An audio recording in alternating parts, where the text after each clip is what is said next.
California Governor Gavin Newsom is now calling his city's homeless encampments unacceptable, which is odd since he's the guy who, made them acceptable, turning sidewalks into red carpet events for drug addicts, thieves, and unemployed CNN anchors.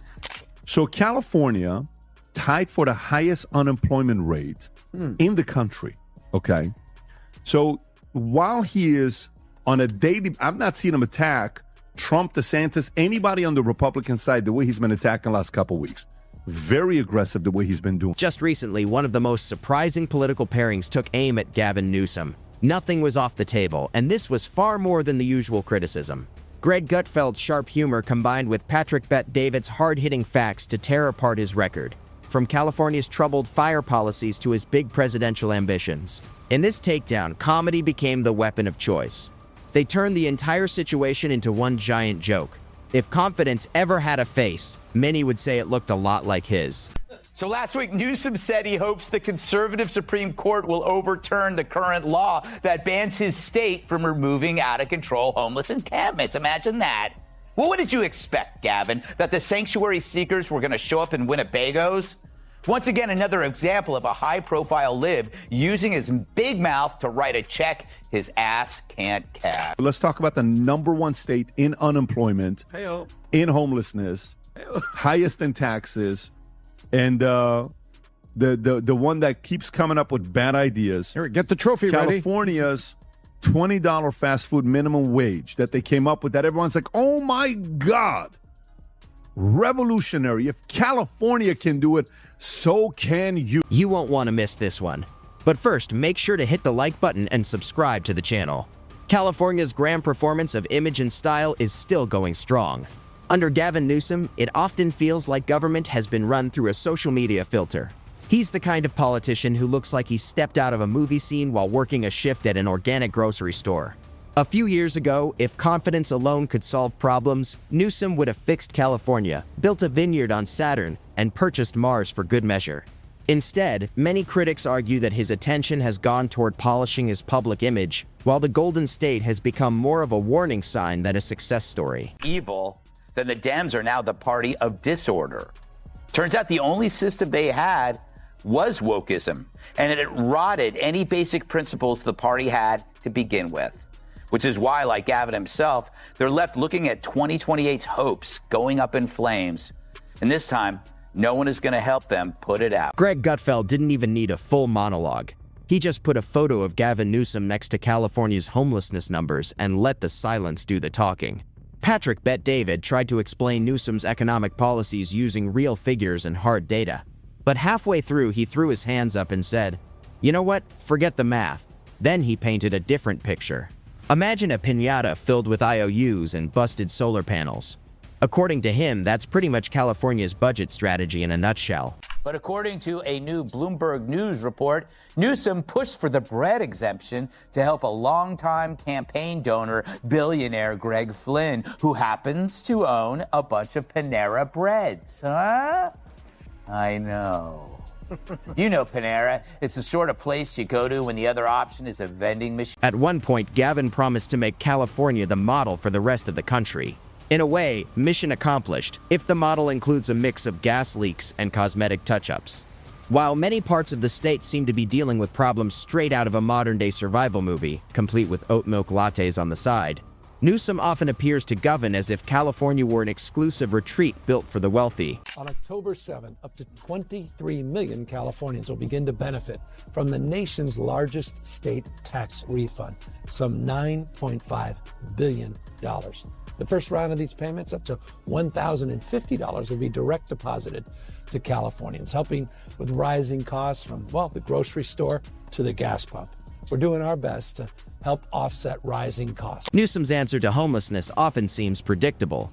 First comes a press conference, then a declaration that it's a crisis, followed by a polished smile that looks straight out of a donor fundraiser. After that, critics say, it's back to a vineyard retreat with supporters. Since then, some have jokingly started calling San Francisco the biohazard by the bay instead of the city by the bay. One joke even suggested bringing pepper spray, hiking boots, and a signed waiver if you plan to tour the city. Behind the humor is a harsher criticism. For many people, the streets no longer feel like stable paths forward, but more like a long chain of poor decisions laid out from end to end. Check this out. So this is Newsom being asked about how did California go from a $100 billion surplus. Can we explain to Californians how we moved from a $100 billion surplus to such a significant deficit in just a matter of a few years? Well, it's, we can explain it. $349 billion of unprecedented capital gains, 11.6%, when traditional capital gains is around 5.18%. Gaslight. On average. What are you saying? It's almost double. Newsom is being questioned about how California went from a $100 billion surplus to a large budget shortfall. The question is simple. How did things change so fast? Can we explain it clearly to Californians? The answer given is yes, we can. During that period, capital gains surged to about $349 billion, or 11.6% of the economy, which is nearly double the usual level of around 5.18%. This unusual spike played a major role in how quickly the state's finances shifted from surplus to deficit. So can you. Well, before you try to be California with this $20 an hour minimum wage idea, watch these numbers closely.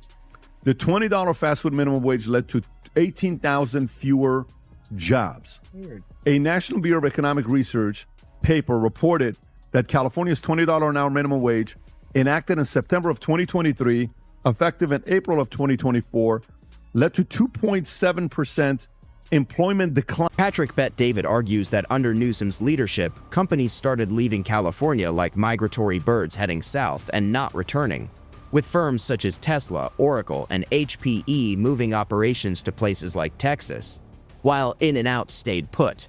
He also notes that even a lemonade company relocated its headquarters out of Silicon Valley. Critics say Newsom has tried to present himself as a tech-savvy, innovative governor by funding green energy projects, promoting EVs, and using climate-focused messaging online.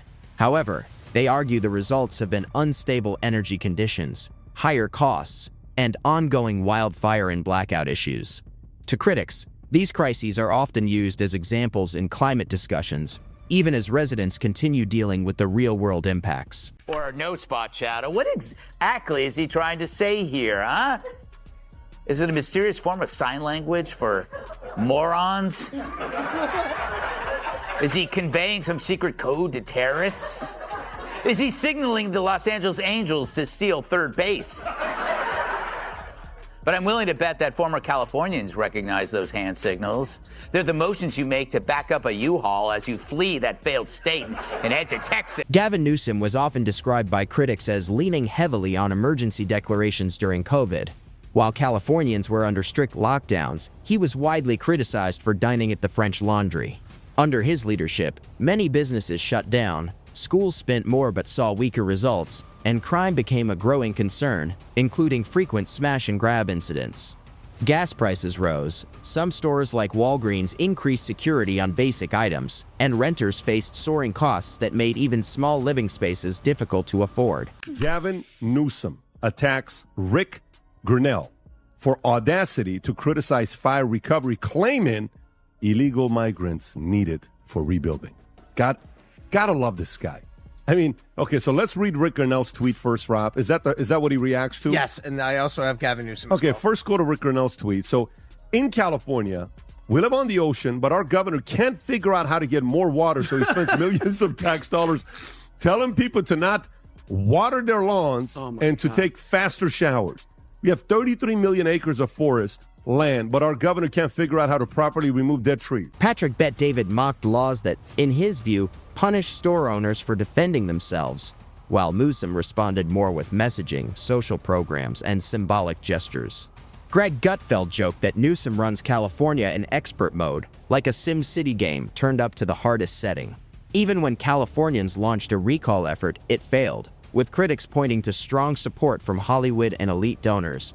In the end, they argue he stayed in office and continued without any real change. Full of shit, what are you talking about? This is like me telling your kid, your family, we have a father who's a billionaire. Yeah. Okay? He's no longer with us. He dies. You get $500 million. I get $500 million. Tom gets $500 million. Adam gets $500 million. We're 4 states. Your name is California. Your name is Texas. My name is Florida. And his name is Illinois, let's just say, right? 2 years later, my $500 million is still $500 million. Tom's $500 million is $1 billion. Adam's $500 million is $700 million. Your $500 million is now coming to me, Tom, and Adam saying, guys, I need $60 million. Sure. That's what he just did. In Patrick Bet-David's words, don't be surprised if your streetlight gets replaced by a $20 million bike-powered art project under Newsom's leadership. He also warned that what he sees as policy mistakes in California could end up being exported to the national stage.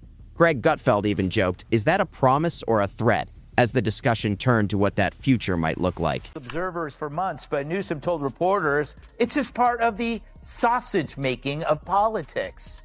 So what's that mean, sausage making? We know it has nothing to do with Gavin cooking. He prefers dining out, especially when everyone else is locked down under threat of arrest.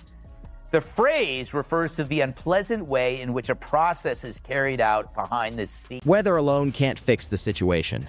Critics say even California's sunshine has been overshadowed by heavy rhetoric and questionable spending. Greg Gutfeld joked that if Newsom ran Hawaii, it would be burning and bankrupt within 6 months. He described him as moving through events like a fashion crew follows him, smiling through crises and delivering bad news with the calm of a spa commercial.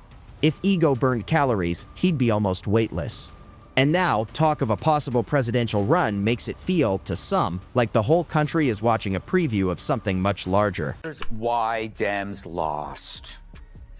We lost. We lost the popular vote, and we lost the electoral vote. We got crushed.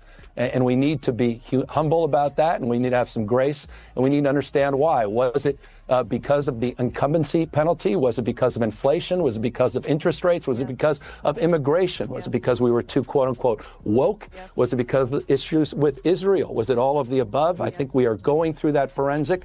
We need to understand it. At the same time, we also have to push back against the whitewaters and headwinds of the Trump administration. Gutfeld warned not to bring that same energy nationwide unless people are ready for higher costs and constant frustration. Newsom's career, critics say, looks like a cautionary tale wrapped in luxury branding. To some politically unaware audiences, he appears like a polished lifestyle figure. Critics argue he governs like a saboteur, speaks like a messianic figure, and sells himself like a carefully managed image instead of a normal leader. In their view, he replaces common sense with ambition, leaving behind controversy and criticism.